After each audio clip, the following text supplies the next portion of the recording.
తెలంగాణలో అధికారంలోకి వచ్చినటువంటి కాంగ్రెస్ ప్రభుత్వము తిరిగి మరొక్క మారు అధికారంలోకి వస్తామన్న నమ్మకం లేకనో ఏమో అనుకుంటానండి. ఈ ఉన్న 5 ఏళ్ల కాలంలోనే తెలంగాణని దోచుకోవాలని కంకణం కట్టుకున్నట్టుగా కనబడుతుందండి. వీళ్ళు చేసే ప్రతి పనిలో తెలంగాణని దోచుకోవడమే ముఖ్య పనిగా కనబడుతుంది.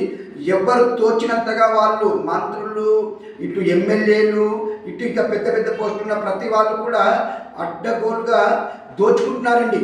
అంటే అవినీతి అనేది పెచ్చు మీరుతుంది అనడానికి చాలా ఉదాహరణలు ఉన్నాయి ప్రస్తుత కాంగ్రెస్ ప్రభుత్వంలో.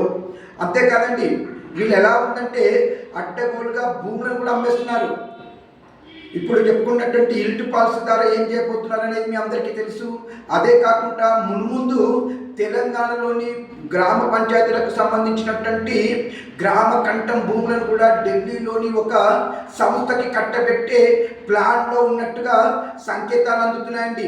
ఏది ఏమైనా తెలంగాణ ప్రజలు మేల్కొని కాంగ్రెస్ ప్రభుత్వం పైన తిరుగుబాటు చేయకపోతే మున్ముందు మనమే లాస్ అవుతామండి. ఇట్లు దినేష్ గంగసాని.